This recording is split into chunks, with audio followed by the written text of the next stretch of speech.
नमस्कार दोस्तों, स्वागत है आप सभी का हमारे चैनल पौराणिक लोक पर। हरि नाम जप रे मन, छोड़ के सारे क्लेश, एकादशी का व्रत रखे तो मिलता है फल विशेष। राधे राधे, हरे कृष्णा प्रिय मित्रों। आज द्वादशी का दिन है।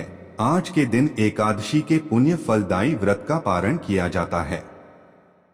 और जैसा कि हमारे पुराणों में यह वर्णित है कि बिना तुलसी माता के विष्णु जी कोई भी भोग स्वीकार नहीं करते हैं। इसी प्रकार से विष्णु जी की किसी भी पूजा या किसी भी व्रत को बिना तुलसी माता की कथा के अधूरा माना जाता है। तो चलिए मित्रों, प्रभु श्री लक्ष्मी नारायण जी के चरण कमलों का ध्यान करते हुए सुनते हैं एकादशी व्रत पारण तुलसी माता की कथा। आशा करते हैं कि आप सभी कथाओं को श्रद्धा भाव से श्रवण करेंगे। पहली कथा इस प्रकार से है। एक समय की बात है, काशी नगरी में धर्मात्मज नाम के एक अत्यंत ही प्रसिद्ध राजा हुआ करते थे। उनकी एक कन्या थी तुलसी, जो कि अत्यंत ही सुंदर और आकर्षक थी। तुलसी अब बाल्यावस्था को छोड़कर यौवनावस्था में आ चुकी थी और राजा धर्मात्मज अब अपनी कन्या की बढ़ती आयु के कारण उनके विवाह के लिए सदा ही चिंतित रहने लगे थे। एक दिन धर्मात्मज इसी विचार में खोए हुए थे कि उनकी पुत्री के लिए कोई योग्य वर मिल जाए। तभी उनकी पुत्री तुलसी उनके पास आती है और उनसे कहती है, पिताजी, आप मेरे विवाह को लेकर चिंतित ना हो। मुझे कब और किससे विवाह करना है, इसका निर्णय मैं खुद लूंगी। अपने पिता से यह सब कहकर तुलसी अपने विवाह की इच्छा लिए हुए तीर्थ यात्रा पर निकल पड़ी। उन्होंने कई तीर्थ स्थानों की यात्रा की, परंतु उन्हें कोई लाभ नहीं मिला। ऐसे ही विचरण करते हुए तुलसी एक स्थान हरिद्वार में गंगा किनारे जा पहुंची और वहां पर विचरण करने लगी। अचानक से तुलसी जी ने देखा कि गंगा नदी के तट पर तरुणावस्था में भगवान श्री गणेश अत्यंत ही घोर तपस्या में लीन हैं। भगवान गणेश तपस्या के दौरान रत्नजड़ित सिंहासन पर बैठे हुए थे। उनके शरीर में चंदन का लेप लगा हुआ था और रत्न से जड़े हुए हार उन्होंने अपने कंठ में धारण किए हुए थे। उनकी कमर में अत्यंत ही कोमल रेशम का लाल पीतांबर वस्त्र लिपटा हुआ था, जो बेहद ही मनमोहक था, और इस रूप में गणेश जी अत्यंत ही सुंदर और आकर्षक दिख रहे थे। तुलसी माता भगवान गणेश के इस रूप पर मोहित हो गई और उनके मन में गणेश से विवाह करने की इच्छा जागृत हुई। तुलसी जी ने अपने विवाह का प्रस्ताव गणेश जी के समक्ष रखने के लिए उनका ध्यान भंग कर दिया। तपस्या भंग होने पर भगवान गणेश बेहद क्रोधित हुए और स्वयं को ब्रह्मचारी बताते हुए तुलसी जी का विवाह प्रस्ताव ठुकरा दिया। तुलसी माता को भगवान गणेश के इस रुखे व्यवहार और अपना विवाह प्रस्ताव ठुकराए जाने से बहुत दुख हुआ और उन्होंने आवेश में आकर भगवान गणेश को 2 विवाह होने का श्राप दे दिया। इस पर श्री गणेश जी ने भी तुलसी माता को एक असुर के साथ विवाह होने का श्राप दे डाला। यह सब सुनकर तुलसी माता अत्यंत ही भयभीत हो गई और तुलसी को अपनी भूल का एहसास हुआ। अब तो तुलसी माता अपनी भूल और इस श्राप को सुनते ही तुलसी जी गणेश जी के चरणों में गिरकर उनसे माफी मांगने लगी। तुलसी जी को विलाप करते देखकर गणेश जी को उन पर दया आ गई। इसके बाद गणेश जी ने तुलसी माता से कहा, आप चिंतित मत हो, ना आपका श्राप खाली जाएगा ना मेरा, और आपकी समस्या का समाधान भी हो जाएगा।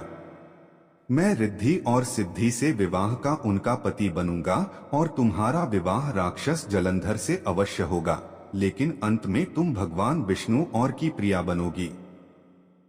कलयुग में भगवान विष्णु के साथ तुम्हें अत्यंत ही पवित्र पौधे के रूप में पूजा जाएगा। उन्होंने यह भी कहा कि कलयुग में तुलसी मोक्ष और जीवन देने वाली साबित होगी, लेकिन मेरी पूजा में तुलसी का प्रयोग नहीं किया जाएगा। इस प्रकार से गणेश जी ने तुलसी माता को वरदान दिया। तो मित्रों, यह थी पहली कथा। बोलिए तुलसी माता की जय। जय श्री गणेशाय नमः। अब सुनते हैं तुलसी माता की दूसरी कथा। आप इसे भी प्रसन्न चित्त होकर सुने। शिव महापुराण में वर्णन मिलता है कि प्राचीन काल में दैत्यों का एक राजा था जिसका नाम दंभ था। वह भगवान विष्णु का परम भक्त था, लेकिन उसे संतान का सुख प्राप्त नहीं था। संतान की प्राप्ति के लिए उसने शुक्राचार्य को अपना गुरु मान लिया और उनके मार्गदर्शन में वह पुष्कर सरोवर पर जाकर शिव जी की घोर तपस्या करने लगा। साथ ही साथ वह श्री कृष्ण मंत्र का भी जाप करने लगा। उसकी घोर तपस्या से प्रसन्न होकर शिवजी ने उसे संतान प्राप्ति का वरदान दिया और भगवान विष्णु ने उसे कृष्ण कवच प्रदान किया। कहा जाता है कि दंभ के पुत्र का जन्म भगवान शिव के तेज से हुआ था। कुछ समय बाद राजा दंभ के यहाँ एक तेजस्वी पुत्र का जन्म हुआ। यह बालक आगे चलकर जालंधर के नाम से पराक्रमी राजा बना और इसकी राजधानी का नाम जालंधर नगरी रखा गया। दंभ ने अपना कृष्ण कवच अपने पुत्र जालंधर को प्रदान कर दिया और इस प्रकार जालंधर ने भी अपने पिता के पदचिह्नों पर चलते हुए कठोर तप करने का निर्णय लिया। उसने ब्रह्मा जी को प्रसन्न करने के लिए तपस्या की और उनके आशीर्वाद से अमरता का वरदान प्राप्त कर लिया। ब्रह्मा जी ने उसे यह वरदान दिया कि कोई भी देवता उसका वध नहीं कर सकेगा। इसके अतिरिक्त ब्रह्मा जी ने उसे सलाह दी कि वह बद्रीवन जाकर तपस्या कर रही धर्मध्वज की पुत्री तुलसी से विवाह कर ले। ब्रह्मा जी के निर्देशानुसार जब जालंधर विवाह के योग्य हुआ तो दैत्य राज की कन्या वृंदा का विवाह जालंधर से संपन्न हुआ। जालंधर ने तुलसी से विवाह किया और दोनों अपने जीवन को प्रेम पूर्वक व्यतीत करने लगे। जालंधर के पास अमरता का वरदान और भगवान श्री कृष्ण का कवच था, इस कारण उसकी शक्ति असीम थी। जालंधर एक क्रूर महाराक्षस था जो सदा ही अपनी सत्ता के मद में चूर रहता था। विवाहित होने बाद भी एक समय उसने माता लक्ष्मी को पाने की कामना से देवताओं से युद्ध करने का निर्णय लिया। उसने अपने पूरे बल और पूरी सेना के साथ युद्ध आरंभ किया। देवताओं और असुरों के बीच यह भीषण युद्ध बहुत समय तक चला। अपने बल के प्रभाव से उसने देवताओं, गंधर्वों, किन्नरों और त्रिलोक के अन्य प्राणियों को अपने अधीन कर लिया। त्रिलोक पर उसके अत्याचार और शक्ति के आगे कोई भी टिक नहीं सकता था। उसने सभी देवताओं को पराजित कर दिया, परंतु माता लक्ष्मी को पराजित नहीं कर सका, क्योंकि माता लक्ष्मी का जन्म भी समुद्र यानी कि जल से हुआ था। समुद्र से ही उत्पन्न होने के कारण माता लक्ष्मी ने उसे अपने तेज से, अपने बल से पराजित कर दिया और भाई के रूप में स्वीकार कर लिया। वहां से पराजित होकर वह देवी पार्वती की सुंदरता पर मोहित हो गया और पार्वती माता को पाने की लालसा से कैलाश पर्वत पर गया। उसके मन में यह विचार आया कि लक्ष्मी जी न सही तो देवी पार्वती को तो मैं अवश्य ही प्राप्त कर लूं। जालंधर ने माता पार्वती को छलने के लिए एक योजना बनाई और वह भगवान देवाधिदेव शिव का ही रूप धरकर माता पार्वती के समीप गया। मां पार्वती ने उसे अपने समक्ष देखते ही अपने योग बल और सतीत्व से उसे तुरंत पहचान लिया तथा वहां से अंतर्ध्यान हो गई और भगवान विष्णु के समक्ष वैकुंठ धाम में पहुंची। वहां जाकर देवी पार्वती ने क्रोधित होकर सारा वृतांत भगवान विष्णु को सुनाया। मित्रों, दरअसल जालंधर की पत्नी वृंदा अत्यंत पतिव्रता स्त्री थी और उसी के पतिव्रत धर्म की शक्ति से जालंधर न तो मारा जाता था और न ही पराजित होता था। इसीलिए जालंधर का नाश करने के लिए वृंदा के पतिव्रत धर्म को भंग करना बहुत जरूरी था। इधर जालंधर की शक्ति से भयभीत होकर सभी देवता ब्रह्मा जी के पास गए और उनसे इस समस्या के समाधान का उपाय पूछा। ब्रह्मा जी ने देवताओं को भगवान विष्णु के पास जाने का सुझाव दिया। भगवान विष्णु ने स्थिति को समझकर बताया कि जालंधर का वध केवल भगवान शिव के त्रिशूल से ही संभव है। अतः सभी देवता भगवान शिव के पास गए और उनसे सहायता मांगी। भगवान शिव ने उनकी सहायता का आश्वासन दिया और अपने एक गण चित्ररथ को जालंधर के पास दूत बनाकर भेजा। चित्ररथ ने जालंधर को समझाने का प्रयास किया कि वह देवताओं को उनके अधिकार लौटा दे और अपने राज्य में लौट जाए, परंतु जालंधर ने इसे ठुकरा दिया और युद्ध करने की ठानी। इस पर भगवान शिव स्वयं युद्ध के लिए प्रस्थान कर गए। उनके नेतृत्व में देवताओं और दानवों के बीच भीषण युद्ध हुआ, लेकिन ब्रह्मा जी के वरदान के कारण जालंधर को कोई भी देवता पराजित नहीं कर सका। भगवान शिव ने अपनी शक्ति से जालंधर पर त्रिशूल चलाने का प्रयास किया, किंतु आकाशवाणी हुई कि जब तक जालंधर के पास भगवान श्री कृष्ण का कवच और उसकी पत्नी तुलसी का सतीत्व अडिग है, तब तक उसका वध संभव नहीं। यह सुनकर भगवान विष्णु ने वृद्ध ब्राह्मण का रूप धारण किया और जालंधर के पास जाकर श्री कृष्ण कवच का दान मांगा। भगवान के स्वरूप और उनके आने का उद्देश्य नहीं जानकर जालंधर ने सहजता से श्री कृष्ण कवच दान कर दिया। इसके बाद भगवान विष्णु ऋषि का वेश धारण कर वन में जा पहुंचे, जहां वृंदा अकेली भ्रमण कर रही थी।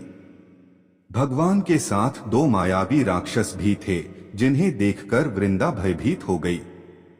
ऋषि रूपी विष्णु जी ने वृंदा के सामने छल करने के लिए अपने बल और तप से दोनों राक्षसों को भस्म कर दिया। उनकी शक्ति को देखकर वृंदा बहुत प्रभावित हो गई। वृंदा ने मन में विचार किया कि क्यों न मैं इनसे कैलाश पर्वत पर महादेव के साथ युद्ध कर रहे अपने पति जालंधर के बारे में पूछूं। ये इतने ज्ञानी मालूम पड़ते हैं, जरूर ही ये मेरी समस्या का समाधान करेंगे। ऋषि रूपी विष्णु जी ने वृंदा की बात को सुना और अपने माया जाल से 2 वानर प्रकट कर दिए। एक वानर के हाथ में जालंधर का सिर था तथा दूसरे के हाथ में उसका धड़ था। अपने पति की यह दशा देखकर वृंदा मूर्छित होकर गिर पड़ी। होश में आने पर उन्होंने ऋषि रूपी भगवान से विनती की कि वह उसके पति को जीवित कर दे। भगवान ने अपनी माया से पुनः जालंधर का सिर धड़ से जोड़ दिया, परंतु स्वयं भी वह उसी शरीर में प्रवेश कर गए। वृंदा को इस छल का जरा आभास न हुआ। जालंधर बने भगवान के साथ वृंदा का पतिव्रता का व्यवहार करने लगी, जिससे उसका सतीत्व भंग हो गया। ऐसा होते ही वृंदा का पति जालंधर युद्ध में हार गया। इस सारी लीला का जब वृंदा को पता चला तो उसने क्रोधित होकर भगवान विष्णु को शिला बन जाने का श्राप दे दिया। अपने भक्त के श्राप को भगवान विष्णु ने स्वीकार किया और शालिग्राम पत्थर बन गए। सृष्टि के पालनकर्ता के पत्थर बन जाने से ब्रह्मांड में असंतुलन हो गया। इसके बाद सभी देवताओं ने वृंदा से प्रार्थना की वह जल्द ही भगवान विष्णु को श्राप मुक्त कर दें। इसके बाद वृंदा ने भगवान विष्णु को तो श्राप मुक्त कर दिया, लेकिन उसने खुद आत्मदाह कर लिया और स्वयं सती हो गई। जिस स्थान पर वृंदा भस्म हुई वहां उसी राख से तुलसी का पौधा उग गया। भगवान विष्णु ने वृंदा से कहा कि हे वृंदा, तुम अपने सतीत्व के कारण मुझे लक्ष्मी से भी अधिक प्रिय हो गई हो। अब तुम तुलसी के रूप में सदा मेरे साथ रहोगी। जो मनुष्य भी मेरे शालिग्राम रूप के साथ तुलसी का विवाह करेगा, उसे इस लोक और परलोक में विपुल यश प्राप्त होगा। जिस घर में तुलसी होगी वहां यम के दूत भी असमय नहीं जा सकते। गंगा व नर्मदा के जल में स्नान करना तथा तुलसी का पूजन बराबर माना जाएगा। चाहे मनुष्य कितना भी पापी क्यों न हो, मृत्यु के समय जिसके मुख में तुलसी मंजरी रहे और गंगा जल मुख में रखकर निगल जाएगा, वह व्यक्ति सभी पापों से मुक्त होकर मेरे धाम बैकुंठ लोक को प्राप्त होगा। उसी दैत्य जालंधर की यह भूमि जलंधर नाम से विख्यात है। प्रिय मित्रों, तो यह थी तुलसी माता के विवाह की कथा। अब चलिए मित्रों सुनते हैं तुलसी माता की अन्य कथा। एक समय की बात है, एक गांव की सभी महिलाएं मंदिर में जाकर तुलसी माता को रोजाना सींचती थीं। बाकी सभी महिलाएं तो तुलसी माता को सींचकर घर आ जाती, पर एक बुढ़िया माई रोज कुछ समय वहीं पर रुकती और तुलसी माँ को सींचकर कहती कि तुलसी माता, तुम सबकी दाता हो, मैं तेरा बिड़ला रोज सींचती हूँ, तुम मेरा निस्तारा करो। हे तुलसी माता, मुझे अडुआ दे, लडुआ दे, पीतांबर की धोती दे, मीठे मीठे ग्रास दे, बैकुंठ का वास दे, चटक की चाल दे, पटक की मौत दे, चंदन का काठ दे, झालर की झनकार दे, साईं का राज दे, दाल भात का जीवन दे, एकादशी का दिन दे, और जब मेरी मृत्यु हो तो श्री कृष्ण का कंधा दे। इतनी बात सुनकर तुलसी माँ सोच में पड़ जाती है। बुढ़िया की बातों को सुनकर तुलसी माता बहुत ही चिंता में रहने लगी और धीरे धीरे सूखने लगी। एक दिन भगवान श्री कृष्ण ने तुलसी माँ से उनकी इस चिंता का कारण पूछ कि आपको कौन सी चीज है जो परेशान कर रही है। इस पर तुलसी माँ ने बताया कि एक बुढ़िया है, मेरे पास रोज आकर इतनी बात कहकर जाती है। इनमें से मैं बुढ़िया माई को सब कुछ दे सकती हूं, पर आपका कंधा कहां से दूंगी। इस पर भगवान बोले कि तुम चिंता मत करो और बुढ़िया माई को आशीर्वाद दे दो। जब बुढ़िया माई की मृत्यु होगी मैं उसे कंधा देने चला जाऊंगा। तुलसी माँ ने वैसा ही किया और थोड़े दिन बाद बुढ़िया माई मर गई। सब कोई उसे उठाने लगे पर वह इतनी भारी हो गई कि किसी से भी नहीं उठी। सब कोई कहने लगा कि पाप घाट की माला फेरती थी, जिसकी वजह से इतनी भारी हो गई। तभी भगवान श्री कृष्ण ब्राह्मण के भेष में आए और वहां खड़े लोगों से बुढ़िया के कान में कुछ कहने पर उसका शव हल्का होने की बात कही। इस पर लोगों ने कहा कि तू भी अपने मन की निकाल ले। भगवान ने जाकर बुढ़िया के कान में कहा कि माई तूने मेरी पत्नी का बिड़ला सींचा है, मैं करूं निस्तारा तेरा। बुढ़िया माई अडुवा ले, लडुवा ले, पीतांबर की धोती ले, मीठा मीठा भात ले, बैकुंठ का बांस ले, चटक की चाल ले, पटक की मौत ले, चंदन का काठ ले, झालर की झनकार ले, साईं का राज ले, दाल भात का भोजन ले और जीवन के अंत में श्री कृष्ण का कंधा ले। इतना सुनते ही बुढ़िया माई हल्की हो गई। इसके बाद भगवान श्री कृष्ण ने खुद उसे अपना कंधा देकर उसे मुक्ति प्रदान की। कथा के अंत में कहा जाता है कि हे तुलसा माई, जैसे आपने उस बुढ़िया को मुक्ति दी वैसी सबको देना, अंत काल में सबको आपका कंधा मिले। अब सुनते हैं अंतिम कथा। एक समय की बात है, एक साधारण ब्राह्मण था जो अत्यंत श्रद्धालु और सरल स्वभाव का था।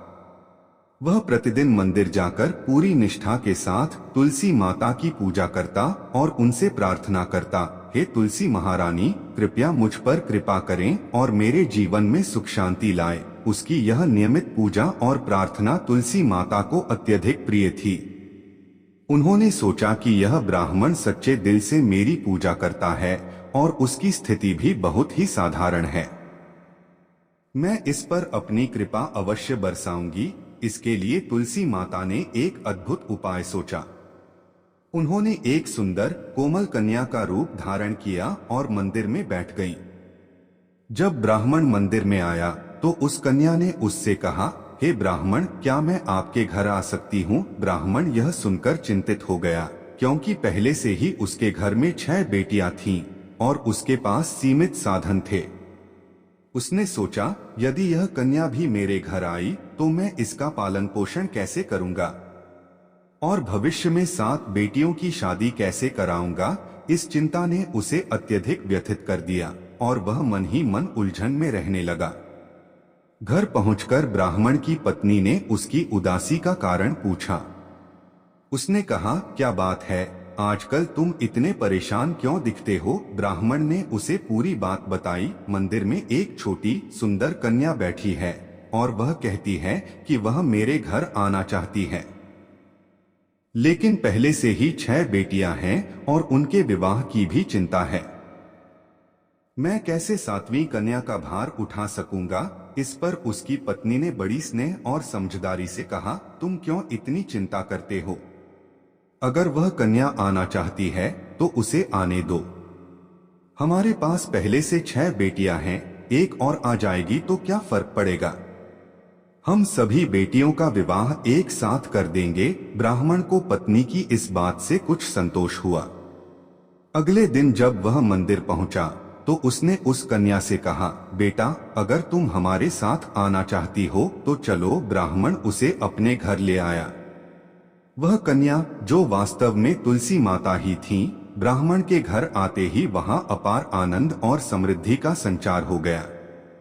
ऐसा लगा जैसे लक्ष्मी जी स्वयं उस घर में निवास कर रही हों। परिवार की सभी जरूरतें पूरी हो गईं और घर में धन धान्य की कोई कमी न रही। जब सभी कन्याएं विवाह योग्य हो गईं, तो ब्राह्मण ने वर खोजने का विचार किया। इस पर उस छोटी कन्या ने कहा, मेरे विवाह के लिए तुम शालिग्राम जी के मंदिर में जाकर उनसे कहो कि वे मेरी बारात लेकर आए। बाकी मेरी बहनों के लिए अपनी इच्छा से वर ढूंढ लेना। ब्राह्मण ने ऐसा ही किया और आश्चर्यजनक रूप से तुलसी माता की कृपा से विवाह के सारे प्रबंध जैसे आभूषण, वस्त्र, भोजन आदि स्वयं ही जुट गए। तुलसी माता की सभी बहनों का विवाह धूमधाम से संपन्न हुआ और तुलसी माता की कृपा से ब्राह्मण का घर धन धान्य से भर गया। ब्राह्मण को यह सब देखकर समझने में तनिक भी देर नहीं लगी कि उनकी 7वीं पुत्री स्वयं माता तुलसी है और उनकी ही कृपा से उसको सुख समृद्धि प्राप्त हुई। मित्रों, यह कथा हमें सिखाती है कि सच्चे मन से ईश्वर की भक्ति करने वाले को ईश्वर कभी खाली हाथ नहीं लौटाते। उनकी कृपा किसी भी रूप में हमारे जीवन में सुख और समृद्धि ला सकती है। कथा समाप्त हुई। मित्रों, अगर आपको हमारी वीडियो अच्छी लगी हो तो एक लाइक जरूर करें और ऐसी ही कथाएं सुनने के लिए चैनल को सब्सक्राइब जरूर करें। धन्यवाद।